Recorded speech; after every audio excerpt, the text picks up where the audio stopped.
Não estou te ouvindo. Não estou te ouvindo. Está sem som.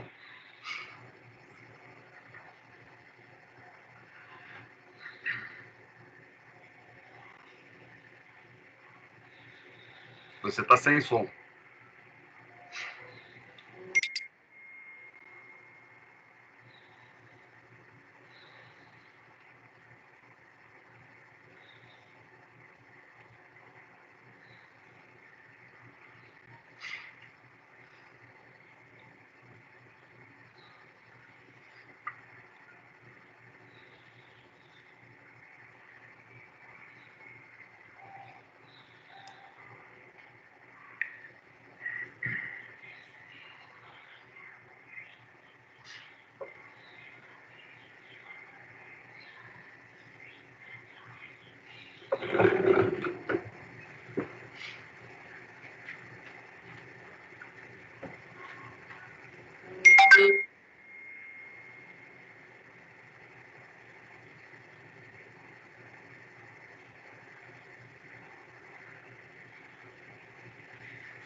Olá, boa tarde.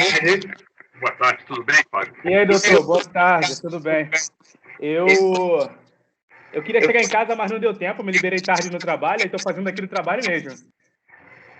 Dei uma corridinha, desculpa te deixar esperando aí, tá bom? Vamos lá. Vamos lá.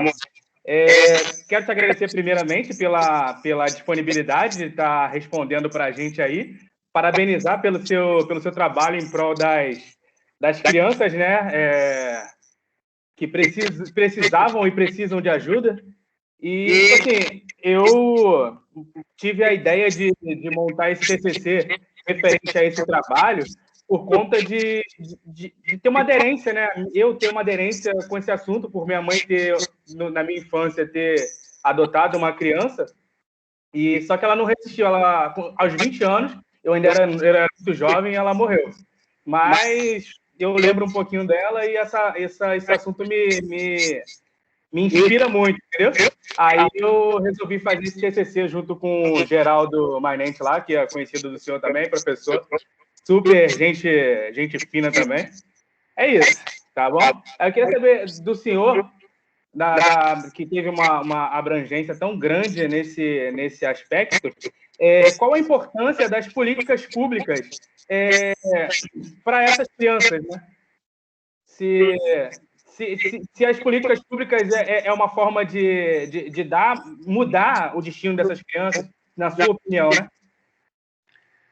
Bom, só existe criança abandonada, criança sofrendo, criança que precisa ser adotada, criança na criminalidade, adolescente que pratica crime, porque o Brasil é um país de imensa desigualdade social.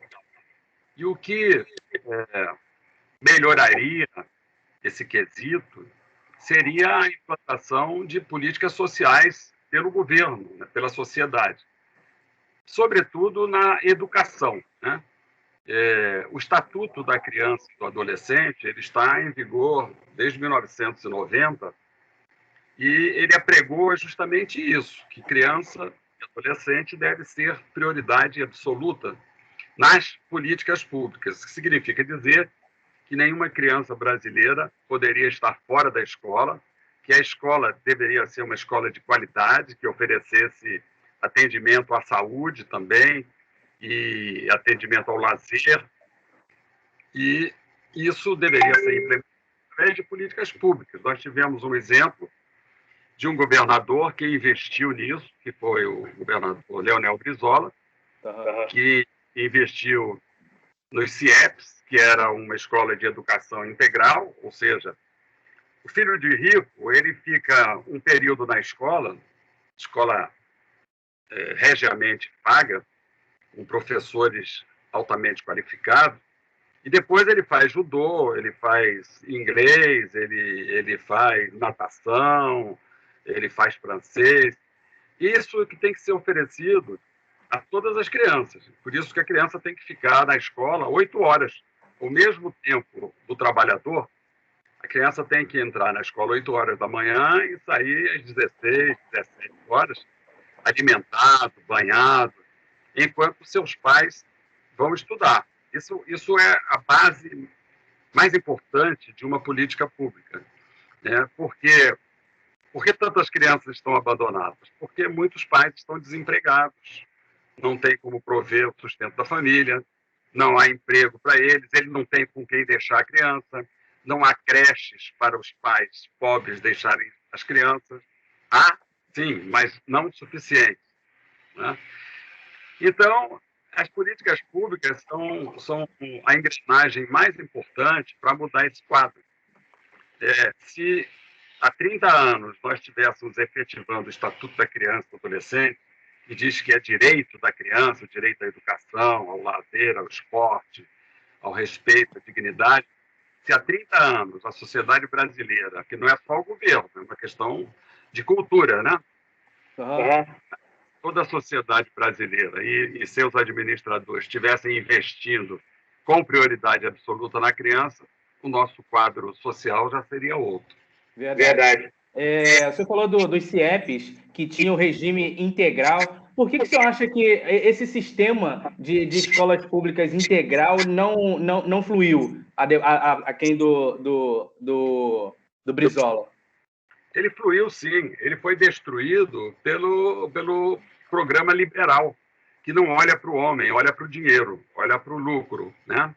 É o que está acontecendo com o Brasil de hoje, né? O Brasil está vendendo as suas riquezas minerais, o seu pré-sal, seu petróleo, a sua água, a sua eletricidade, está vendendo tudo para o estrangeiro para a gente ficar dependente do estrangeiro. E o estrangeiro não vai fazer esse tipo de investimento. O governador Leonel Brizola, ele priorizou educação, tanto aqui quanto no Rio Grande do Sul. Onde ele foi governador, ele construiu escolas, e escolas integrais. Depois dele vem aquele negócio, quem não está do seu lado está contra. Então, é aquela política do que sucede, destrói o que o outro fez, né? Verdade. O que aconteceu foi que os governadores que sucederam o governador Leonel Brizola, como aquela era uma bandeira dele, que ele estampava, a bandeira da educação, com o Darcy Ribeiro, né? Os outros destruíram, que é para o povo esquecer dele. Mas isso quem sai prejudicado é o povo, não é? O Leonel Brizola continuou aí até morrer sendo respeitado. Verdade. O sistema de adoção, né, ele tem cerca de 45 mil, então de 45, 42, 45 mil pessoas cadastradas para adotar uma criança. E em média, 4.900 crianças, elas estão aptas para ser adotadas. O que o senhor acha que deveria ser feito para acelerar essa liberação dessas crianças que estão lá nos acolhimentos, mas não estão liberadas para serem adotadas? Bom, isso aí tem dois aspectos. As crianças que estão nos acolhimentos, nos abrigos, elas não estão disponíveis para ser adotadas porque ela tem pai e tem mãe. É uma criança que tem o pai preso, é uma criança que foi maltratada pela mãe, é uma criança que está temporariamente afastada da família. Mas você não pode punir essa família tirando o filho dela só pelo fato dela ser pobre e ter as consequências da pobreza, miséria, falta de alimentação, a entrega às drogas. Né? Isso, a lei não permite que você puna um pai ou uma mãe por causa disso. Então, é uma ilusão você imaginar que está sobrando criança e que há uma burocracia para liberá-las. Entendi. E essas 1.000 crianças que estão disponíveis, elas, na verdade, se você olhar o perfil de cada uma dessas crianças, ou elas são maiores de 12 anos, e o brasileiro não adota, ou elas têm algum problema físico, algum problema de saúde, e o brasileiro, infelizmente, é muito duro na qualificação dessa escolha. Eles querem sempre uma criança loura, de olhos azuis, e essas crianças não estão disponíveis, porque essas crianças não nos representam. A nossa população é negra, a nossa população é mulata. Então, as crianças que estão disponíveis são assim como nós. E os brasileiros que querem adotar, os estrangeiros adotam. Né? Os brasileiros que querem adotar, eles fazem um perfil de uma criança inexistente no Brasil. Você procurar na Europa, vai achar, mas aqui no Brasil você não vai achar. Nem aí eles atribuem burocracia, demora à justiça. É mais fácil você fugir do seu preconceito colocando a culpa na burocracia. Mas essa burocracia, na verdade, ela não existe. Se você hoje estiver habilitado e você fizer uma criança daquelas que estão na lista de disponíveis, você leva na hora. Claro que não é levar na hora, porque não é uma mercadoria. Você tem um processo de aproximação, de conhecimento. É como namoro. Você não vai comer a tua namorada no primeiro dia. Você vai conhecer, vocês vão ver se tem afinidade, tudo. E criança é a mesma coisa. A criança pode ir com a tua cara. Né? Ou você pode ir com a cara da criança. Então, tem que ter este namoro de aproximação. Como o senhor falou, e eu também, nos meus estudos aqui, eu percebi, tem muita criança, muitos jovens lá dentro, acima dos 10, dos 9, até a idade de sair do abrigo, né? O senhor acha que tem até alguns lugares tem, eu li no Rio Grande do Sul, alguns projetos que tem parceria com empresas que dá cursos para essas crianças saírem já direto para o mercado de trabalho. O senhor acha que teria que ser mais intensificada essas parcerias? O que o senhor acha que pode ser feito para melhorar essas parcerias? O empresário, com raríssimas exceções, empresariado, ele não costuma investir no ser humano, né? Dar uma segunda chance, dar uma oportunidade. A maioria das pessoas pensa que se você está num abrigo, está num acolhimento, você está abandonado é porque você não presta, porque ninguém gosta de você, porque você tem defeitos, ou porque você cometeu crimes. Mas não é essa a realidade. A grande maioria nunca cometeu nenhum crime. A grande maioria está abandonada por carências familiares, por dificuldades familiares, ou até pela violência familiar.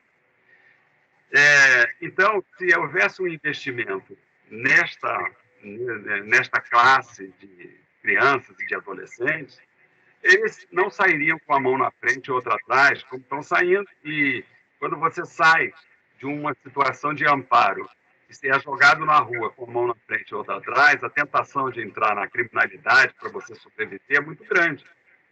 Né? Então, a própria sociedade devia ter essa sensibilidade de saber que se eu não ajudar aquele meu irmão, aquele próximo, aquela pessoa mais carente, eu vou pagar caro por isso, porque a violência aumenta. Né? Aquela história de que se você não for o bom samaritano, você pode amanhã sofrer desse mal samaritano um tipo de violência. Entendi. Hoje eu estou morando em São Paulo e aqui tem algumas repúblicas que acolhem. A Prefeitura de São Paulo mantém umas repúblicas que acolhem esses jovens que saem com 18 anos e ajuda eles ali a dar assistência até os 21 anos. Se eu não me engano, são 7 repúblicas aqui em São Paulo. E o senhor acha que o governo... eu não estou botando a culpa no governo, mas sempre a gente cai nesse assunto, né? O senhor acha que o poder público, eles teriam que dar ênfase ainda a acolher esses jovens que estão saindo com 18 anos, igual esse projeto da Prefeitura aqui de São Paulo, que com repúblicas que segurem eles até os 21 anos, ensinando como lidar com a vida, com as finanças, dando dicas para as meninas para as jovens não engravidarem, entendeu? O senhor acha que o poder público podia fazer algo a mais ou o senhor acha que já faz? Não faz. Eu tô achando boa essa notícia que você está dando de São Paulo, porque aqui do Rio não tem. E é muito bom que tenham essas repúblicas, porque sim, quando ela sai, as pessoas, quando elas saem dos acolhimentos, elas ficam no meio da rua, né? Como quem sai de um presídio e não tem família para ir. Então, essa ideia da Prefeitura de São Paulo é muito boa, porque faz esse momento de transição entre a prisão, que o acolhimento não deixa de ser uma prisão, porque a pessoa vive de regras e sob paredes, né? Embora frequente a escola comum, embora frequente o posto de saúde comum, mas, de uma certa forma, ela está restrita a horários, a regulamentos e tudo. É uma prisão com outras conotações. Mas, quando o governo de São Paulo toma essa providência e já tem 6 ou 7 repúblicas, a questão é ampliar isso para todo o país, para dar ao jovem, porque você ainda é um jovem, mas você sabe que a juventude ela está desamparada, muitas vezes, enquanto ela não encontrar um emprego, enquanto ela não encontrar uma companheira que lhe dê força para viver a sua vida. A gente está sempre assim, com uma interrogação: quem sou eu e qual será o meu destino? Então, essa iniciativa da Prefeitura de São Paulo é muito boa, ela ajuda a fazer essa intermediação entre a infância e a maturidade. Legal. Qual a dica que o senhor dá para a sociedade nos dias de hoje acerca desse assunto tão delicado que é a adoção? Olha, a sociedade como um todo ela tem que se conscientizar que se nós não tratarmos bem das nossas crianças, eles vão se transformar em adultos violentos. Então, nem que seja por egoísmo, nem que seja para proteger o seu patrimônio, para você não ter roubado, para você não ser agredido, você tem que dar prioridade absoluta às crianças. Porque crianças é como uma árvore, ela está em processo de desenvolvimento, ela está crescendo. Então, se você não educá-la para que ela cresça de uma forma robusta, de uma forma com caráter, com bom senso, com boa orientação, ela vai ser uma árvore torta. E ninguém quer uma árvore torta porque não dá bons frutos, né? Então, eu acho que é uma questão de uma obrigação individual e coletiva. Cada um de nós tem que olhar para a criança que não é da nossa família como se ela fosse da nossa família, para poder valorizá-la como ser humano, né? Uma pessoa que tem, pelo menos na nossa Constituição, a dignidade de uma pessoa humana e, portanto, deve ser respeitada. Às vezes a gente trata tão bem um cachorro, um gato, e não dá o mesmo tratamento para um ser humano que está na nossa porta, dormindo na porta de entrada, ou pedindo uma moeda, ou pedindo um prato de comida, né? Aí em São Paulo tem o Lancelotti, que faz um trabalho muito bom com essa população. A Igreja Católica faz um trabalho muito bom. E aqui no Rio, infelizmente, nós não temos essa liderança. Cada um por si, Deus por todos. Eu sou aí do Rio, estou aqui em São Paulo há 1 ano e meio, mais ou menos. Eu trabalhava numa empresa de construção civil aí no Rio. Desculpa. E aí eles me trouxeram aqui para São Paulo para trabalhar na assistência técnica. A gente vende os apartamentos na construtora, a gente vende os apartamentos, lá, aí no Rio eu construía, e aqui em São Paulo eu presto assistência técnica. Deu um problema, eles me ligam, eu vou lá, faço a vistoria e mando um cara para resolver o problema. E aí aqui a gente trabalha com eletricista, com pedreiros, com carpinteiros, com todo tipo de mão de obra da construção civil, né?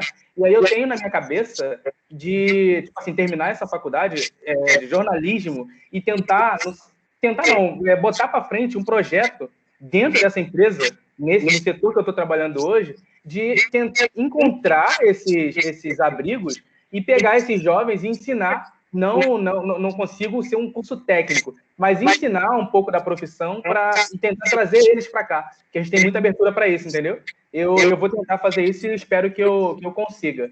Eu espero que você seja feliz, mas eu espero que você não espere tanto. Você já está com um projeto muito bom da sua universidade aí. Você já é um exemplo de superação, porque você teve essa oportunidade de trabalho. Então, eu acho que você já podia sugerir aí, apresentar um projetinho, sugerir que essas pessoas que estão sendo contratadas fossem prioritariamente esses meninos que estão nessas repúblicas. Aí você conheceria o perfil dos meninos que estão na república e veria qual deles seria interessado em entrar na construção civil ou em alguma habilidade que eles têm, porque eles têm habilidade. Tem menino ali que é artista, que é cantor, que é compositor, que é poeta, que é escritor, e tem outras habilidades também. Então, acho que você podia usar o seu exemplo e também esse seu interesse nesse tema, já fazer essa sugestão aí nessa empresa que parece ter uma linha social bastante garantidora de direitos sociais de crianças e adolescentes e dos adultos. Sim, legal. O senhor, se eu tenho que entrar nesse assunto, o senhor, qual o papel que o jornalista ou a imprensa poderia fazer para ajudar nesse tema, doutor? Eu sou jornalista também, né? Uhum. Jornalista, tem um jornal aqui, Tribuna Livre, e o que a gente tem que fazer é falar muito, escrever muito sobre esse tema, debater, ir nas universidades, conversar, discutir, porque tem muita gente aberta para esse tema, né? A questão é que ele é pouco tratado, porque a gente tem tantos problemas no país hoje, problemas políticos, problemas sociais, problemas de violência, que a gente deixa de lado esse nosso papel de educador nessa área de direitos humanos. Entendi, legal. Eu quero te agradecer aí pela oportunidade e pela disponibilidade de conceder essa entrevista. Vai ser de grande valia para mim no meu trabalho. E eu vou tentar buscar exemplos, né, como o senhor, em prol dessa questão, para eu conseguir colocar os meus projetos para frente, né? Sou filho de mãe que tinha primário, pai analfabeto, e hoje eu estou me formando em jornalismo. É uma vitória isso, né? Claro, parabéns, Fábio. Isso é para você, que você aproveite esse seu exemplo e traga atrás de si, como o Zumbi fez nos quilombos, lidere a libertação através do conhecimento. Tá bom? Legal. Tá, obrigado. Fica com Deus, tá? Muito obrigado mesmo. Te liberar aí para a próxima.